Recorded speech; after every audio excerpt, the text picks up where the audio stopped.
मैंने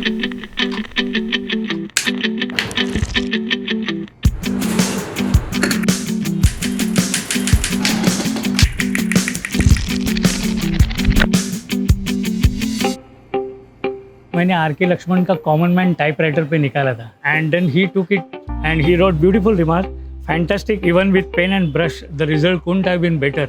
So I think this is one of the greatest compliments I received in my life. I was more interested in art, music, classical. मुझे बहुत खंत हो गया कि ये जे स्कूल में नहीं जा सका, मैं बहुत दुख हो गया था। तो एक दफ़ा मुझे क्या हो गया, बॉस ने, मैं यूनियन बैंक में था, तो बॉस ने मुझे एक इंटरकॉम टेलीफोन की लिस्ट टाइप करने को बोली। तो टाइप करते समय मैंने सोचा कि कुछ अलग करके देखे इसमें, तो इसलिए मैंने जो इंटरकॉम लिस्ट थी वो मैंने टेलीफोन के आकार में ही टाइप की। सब लोगों को बहुत अच्छा लगा। तो मैंने तभी सोचा कि अरे, जो मुझे जे स्कूल ऑफ आर्ट में जाके जो आर्ट सीखनी थी, ये टाइपराइटर के माध्यम से ही अगर मैं करूँगा तो देखिए, विल ट्राई इट।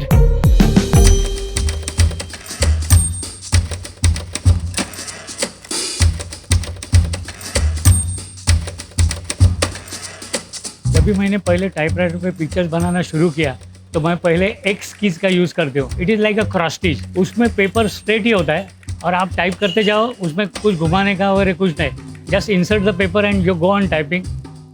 लेकिन जब पोर्ट्रेट्स बनाते हैं या पिक्चर्स बनाते हैं तो टाइपराइटर पे जो कागज़ निकालते हैं तो you have to turn the page every time, और उसके लिए हम अंडरलाइन एंड और डैश, ये दो कीज ज़्यादा इस्तेमाल करते हैं। और डैश से मैंने सब आउटलाइन करके लेता हूँ। जैसे हेयर वगैरह बनाने होते हैं तो उसके लिए अंडरलाइन डैश उसका भी इस्तेमाल होता है। लेकिन जब आईब्रोज बनाते हैं तो उसमें वो डार्कनेस ज़्यादा आने के लिए जो टाइपराइटर का वो जो रॉड है वो एक दफ़ा पकड़ना पड़ता है और उसके ऊपर ओवरलैपिंग करके वो एक एक के ऊपर एक टाइप करके वो डार्कनेस आती है।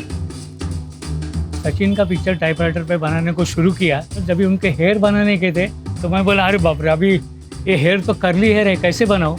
तो मैंने टाइपराइटर में ये जो हेयर बनाए हैं वो टाइपराइटर का @ साइन है, वो @ साइन एक के अंदर एक ऐसे घुसा कर उनका ये जो पिक्चर बनाया था। When I showed it to Sachin, I told Sachin, when you are having strokes on the ground, these are the different strokes, these are the strokes on the typewriter. Many times it happens, you know, stroke कभी कभी थोड़ा आगे जाता है, पीछे जाता है, तो ऐसा हो जाता है तो you have to remove the page। बहुत उसमें कंप्यूटर जैसा डिलीशन नहीं है। कभी कभी तो मेरा पूरा पिक्चर हो गया था। अभी नोज़ करने का है, आईज़ एंड नोज़ मैं लास्ट में करता हूँ क्योंकि उसमें सब आदमी का पता चलता है एक्सप्रेशन। तो एक दफ़ा वही करते समय ये थोड़ा नाक का थोड़ा बाहर गया तो फिर मुझे निकालना पड़ा और वापस करना पड़ा। There is a nice quotation, unless you try to do something what you have already mastered, you will never improve. 1st June 1996, I took VRA from Union Bank of India after almost 30 years of service. I approached our administration department and I told them that I would like to purchase typewriter. Whatever price you say, I am prepared to give. Chandrakant, don't worry, I am allowing you to purchase for 1 rupee. So it was literally gifted to me.